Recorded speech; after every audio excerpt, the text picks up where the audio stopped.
Sa woman funti obako jina wa yasade mani awua wo ama wo mo papa minsi wo mo kwan se wo mo join party no so one people so wa akoko party wo and issue and e wa dwene besa ma me no ka wan kasa de a e ka fa me ho campaign message bia wo de ba e ha me ye na David no me bu no pa Prince David Osem yeah we start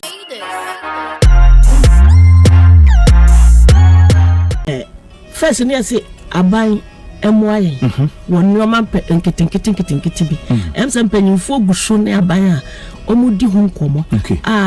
ebia eto se nasia no nyame ya dom a ni obeba no bibia beto yi amaye ama ye be fa yeto apa afra ama obia so ho ato no ti se ni oma bebre nkoyie se die ya dwuma na die enkoyie kura no be bia sisi akwan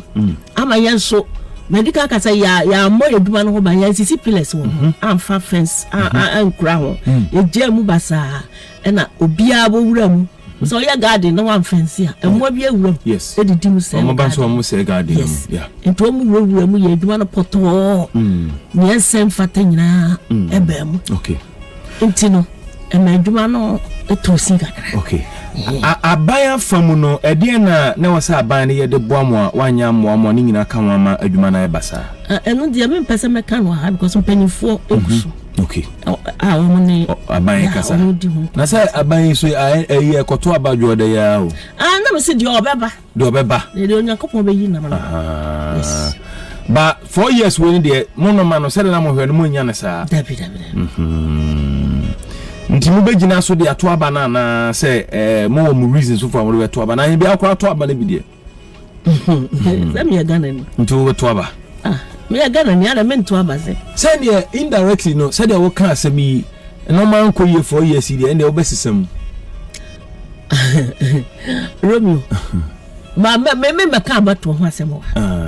say wo ya gana ni me ya gana ni me to aba say mesisam say me insisam ene etoje mi ankasa abetele na senka wo bebia ye ma no kan ne so ye di akiri ta lo bi kura de abasisi a mi ana mi nimba bia meto maba nti won kam ama fans no bi wachi meto ma pa sa party ni bini obi anto naba mi ya mompa ye menyame nyame na nim ne ye nyame na nim nipa koma mu on na nim yes osefata a obeyi na amana hwe yeso unya yanka actors ni actresses dodo na no omonko parliament nanka omombe parliamentarians MPs no nso nko parliament obi ko hihye mra na ebi muam unya yanka minyanka mpepa nka penisa ka mepese artists ni bi nkrofo yi bi stars ni bi enko parliament no mo so omna nim adwuma no omna tiase omna nim ohawa ye wo mu omna mo nim ye komu nti ko mo ho a omo so be ko amaye ko omo so be gina ye chi amaye nti wunya ya nka ya kan say movie stars actresses ne actors do na so nkran ko mo parliament na nka ne yi no wo mo so no entumi enhihye mra ne bi na emmoa se de be ya modwuma no betumpon omunya akwanya na mepe na say abai mo mpanyifo ba ko be kasaye na se mo be kan ne say parliament woni nya movie ne yetwa wo ho enya agro ne yedi wo nti me na kasa asema matibi emiri bi atwam that was then mame dokono no time panyi be kan sa asemu sa ache enye na asemu me kata mame dokono standing yeah mitibi se panyi pa wo kan sa asemu se ni pa o kan enye agudie enye concert enye nyomto ene wo mokoto wo ni abrepa what you say afiwe the obeka asasem no ayoko botwe na ochire say parliament no for serious people serious place na enye for actors me pa cho oti asem a etise ya na ede na eba wadwene mu sabre ya mbo mpa senka mo nkrofo no bibire be ko parliament na ayoko botwe be ka say parliament wo serious place na enye for actors na actors enye movie ni ekotwa wo no oti ate ono wo kire na dwen won sentokwa esia obi apese wo ka de be ha no yonko what you say to for me no na eprade into wono so ka de be ha ne opponent ananya sane kan sane kan the opponent also can the birthday or can the be ha the opponent of course yeah the opponent into ono so no opponent no so nya obeka de be ha wono so okay but I say omo kekasa na che ya kakra fi se omo muye na che omo fast ni fu anya hwe ye hu ni fa so yeah emuntina ya na omo ta kasa asem because me say on so munya sa nsem na keka me true say mo koye ayi excuse me mo kwa koye ye kan say politics ni dru na say mo penipa mo use artist do na pe artist na ya ye hu ni fa so no mo aso na mo hwehwe ye face si ye nkoye ayi mamo campaign mamo na chese mubu yesen mumu yen mumu yen se parliament o ye ni agro o ye koye concert na chese ye ne ye koye concert fa ye nim koye concert mamo na mumu metra so meboa sasem na kan ne de wan kasa yie kra na anya bia no sasem na o kan no a moti ya anya mo de se parliament wo no a serious place enya movie ne kutwa ho na enya for actors and actresses no ebetumi enya nsuso so boni bi ewo abato iso akọ omo side na say yanya side say okase mo actors and actresses no parliament wono enya agro ne ebedi enya movie ne ebetwa agro ben ye kwodi wa parliament wono nipa na o gina so ya artist bi na ejina ada on course school da on course school parliament one day no mo say djuma wo mu die wo na no bi no no so kwa kodi okay ni wo be gina amayen aku amayen ni ye hia no no so be gina aku amayen fi se no obi no o gina amayen obi no akoma yen ye kan asama se ye tonyo ye kan asama fanya hwe na se obetime bie wa no akasa se mu ya o dwene ho asa na akasa wa nye no ho asa no akasa okay etu approach say ne campaign na wo ye no sini ni bia ni sini ni bia eni na chi eti sini ni bi di na chi ya campaign mana di asem na obeka kire no na che sini ni bi so yi nanim ko di na chi na se sini na kasa wa di no ho atem wonu ankasa abu no ho abonfia di no ho atem na wo ko di na chi akwaya campaign mana me ba cho constituency na ma me no ejina mu a oka sa asem sa constituency ho na so no Endra ya hu mfonyini bi a trend all over social media movie actor Kalybos Prince ene omo aka entimi bom nyina din ya hu so omo so sa constituency wana ma me no kwa sa asem no say parliament wono enye for actors and actresses na a serious place no the same constituency no the original on the ticket of MPP no ya hu say omo ne sa actors here ma bom di sesi yi so no ejina faako no mu nyina ya omo nsase no mo twamfo nyini all in the name of campaign na say we say actors ne actresses no parliament ho no nyam movie no betwa nti no ho a serious place adan na uno omo etwa sanfo nyini no adan na ohi omo wo campaign mu ho ne yenti ase kakra asemu asempa sa amfoni na wo kan mi say we say Kalybos and Prince Bismarck akojina maame nti yes no campaign ano UG fa picture no to Facebook or say na man for mehwe na asema ye kan omo mehwe because asema ye maame ayokobo twekan no okan wo sa constituency wo na sa constituency wo no so okan asem na ho so na sa access akọ na omo ne parliamentary candidate current MP ye nuaba ye maame Alasan ni dino ara mitimbo nyina Seiram akotwa mfonyina ewo all over na manfo so mfonyina say na ba bia maame be ka say parliament won nya go ni be esi den na omu use the same actors na obo omu achi no na mo de omu ye campaign me ba cho picture no na Facebook no obi amra number Atakra 100.5 FM Atakra 100.5 FM mfonyin na da ho no obi amra no be picture ni bi yes yemfa enoman to bi na yemfa sifa picture ni na da ho no eti maame se wo hwe a ene da ho no Kalybos ne gina left no ena Bismarck ne gina Kalybos nchen no ena gospel musician Kwesi Otin ono so ne gina chiri ho no ena abrante comedian ono so ne gina hoi Prince so ne gina the other side ono ena this lady so ye actress ena Bibi Bright so ne gina ho no eti omu nyina ya movie stars ena omude maame na be gina but picture ne da no wo hwe wi afa comment bra ne ready enkomo aye bi yes with you abato enya ntokwa enya gidigidi eya kire wadwen kire obi apese obedi wo so good senka mo wo that party krana enya problem yene mu ni problem that's good but so far as maame na hu se ye dwuma no hu ni mfaso yanka se pese ye ni padua so hu ni mfaso ye de baba parliament ho ye nsem fata ho no mu ensesenka mokoye saade ewe